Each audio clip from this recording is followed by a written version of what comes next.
Long live the king. Long live the king. Black Panther is the 18th movie in the Marvel Cinematic Universe. It is finally here. The one before Infinity War. And it stars Chadwick Boseman as Black Panther and T'Challa.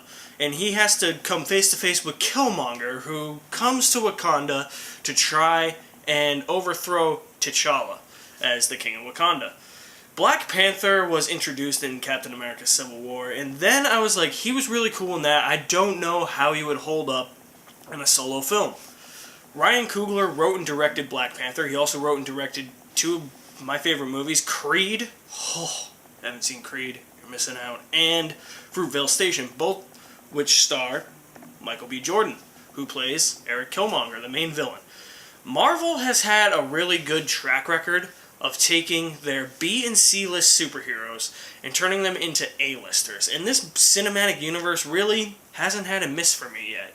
It's 17 for 17, and now it's 18 for 18. Black Panther is one of my favorite movies in the Marvel Cinematic Universe, hands down. This is a very, very, very great film. This might even be a top 3er in the cinematic universe.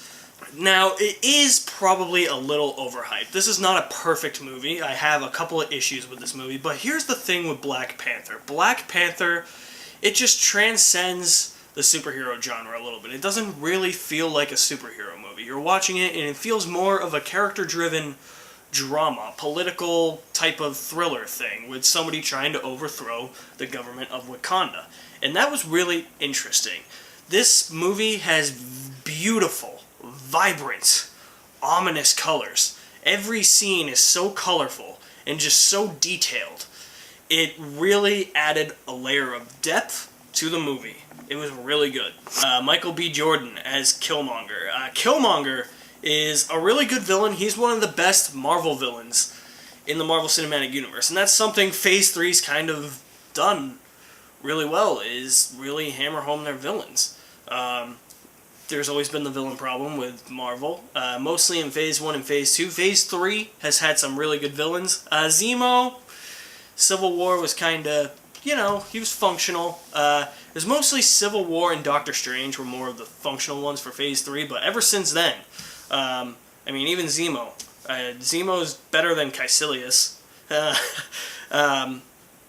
but he's one of the best villains. Here's the thing with Killmonger, though, that I've seen complaints of, and that's Killmonger's not really in the movie that much. Yeah, but you can still be a great villain and not be in the movie all that much. The thing with Killmonger is, yeah, he shows up at the beginning. He goes away for probably about 40 minutes of the movie. He comes back, but the thing is his motivations are clear. His intentions are clear. You side with Killmonger at times. You feel sympathy for this kid, and you understand why he wants the throne. It really made a really deep, personal story with the character of Killmonger, and quite frankly, like I said, you understand his motivations and you understand where he's coming from. To the point where you have sympathy for him. You feel for the kid. You're just kind of like, you know what? If I were in your situation, I would do that too. Black Panther, played by Chadwick Boseman, awesome, all across the board. There are some really, really interesting scenes in here. Scenes that I feel like people aren't necessarily going to like, but I personally love them, and they were really good. The humor is downplayed to a minimal in this movie, just so you know. This isn't a very funny Marvel movie, and it's kind of a nice change of pace. I'm not saying humor in a Marvel movie is a bad thing, because it just adds to the fun of these movies, but, the humor's here when it needs to be. It's not forced, I don't think. There is kind of, like, some out-of-place humor, but even the out-of-place humor really, really works in Black Panther. It's kind of like Captain America humor, like humor you would see in The Winter Soldier or Civil War before everybody shows up. It's that humor, and it works. And like I said, when it feels out of place, it still works. And the fact that they could do that just tells you that they know what they're doing, and it adds to the fun of the movie and puts some more layers into the movie. All across the board, Chadwick Boseman, Michael B. Jordan, Lupita Nyong'o, everybody, Forest Whitaker, Angela Bassett, Martin Freeman, Andy Serkis, all really have a good time with their performances. They give great performances, have a good time. They're having some fun making these movies, and I'm glad, because, you know, it's so interesting to see Marvel just take their B and C list superheroes, those superheroes that people probably did read but don't care about as much as, like, Spider-Man or the X-Men, and they just turn them into C or A-listers. And it's just, now when Marvel takes risks, I know that they'll succeed, because they took a risk with Thor. It's like, if that didn't work, that could have been doomed. It's like, okay, they did Thor, but now they're doing Guardians of the Galaxy, which could have been a huge flop. But Guardians of the Galaxy worked. So when Ant-Man came out and had all the production problems, I was like, I think it'll still be good. And for the most part, it was a pretty good movie. It's one of the weaker ones, but it's pretty good. So now when they try something new, like Doctor Strange, or they put Spider-Man in here, eventually they're going to put the X-Men in here, I'm like, you know what? I have complete faith, and Black Panther proves that. Ryan Coogler directs this movie to a T.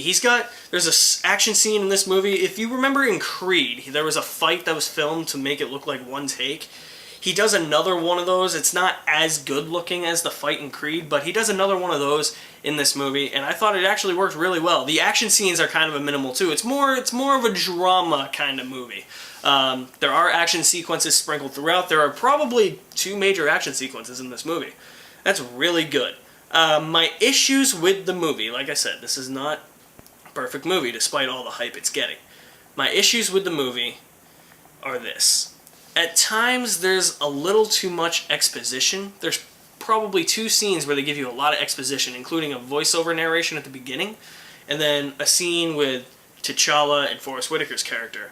And at times, I was just like, I think they're overdoing it just slightly that much, you know? It wasn't... I understand we need some backstory, and that's the way to do it, is exposition, but I did feel it was a little bit too much at times. And the third act, as cool as the third act is, my god, that CGI in the third act, that was awful. It was almost like the visual effects artists just airbrushed stuff on, and we're like, alright, we're done. And Ryan Coogler's like, whoa, hold on. That's it? That's all you got? You're moving on? It looked weird. I mean, there's 3 things going on in the final act. Martin Freeman's character stuff, that stuff all looks fine. It's just the stuff that's happening on the ground in Wakanda that doesn't look that good. There's some creatures that show up and you're just like, that. The CGI is very noticeable. And then the final battle between T'Challa and Killmonger, the CGI looked really, really bad, to the point of being almost unfinished. Like I said, just kind of like airbrushing. Those are really my complaints with Black Panther. I mean, Black Panther this is one of my favorite Marvel movies. After that, it's got a really, really great story. Ryan Coogler is one of the best directors working right now, and he's only like 30, I think, or he's a little over 30. He's a very young director. He's 3 for 3. This is the type of thing Hollywood needs, is young directors like him to step up. And he has proven that he can do small budget with Fruitvale Station, he can do great drama with Creed, and he can do a blockbuster action movie with Black Panther. I'm going to give Black Panther an A. Guys, go and see Black Panther. Black Panther is awesome. One of my favorite Marvel movies, top 5 in the cinematic universe, might even be top 3. I don't know, I gotta think about that. I really liked Black Panther a lot. Better than some other Marvel movies. That's all from me for today, guys. I will leave my links to my social media accounts down in the description below. You can check out some past reviews I have done at the end of this video, and you can also subscribe. I'm signing off now. My name is Alex Madden, a certified G and a bona fide stud.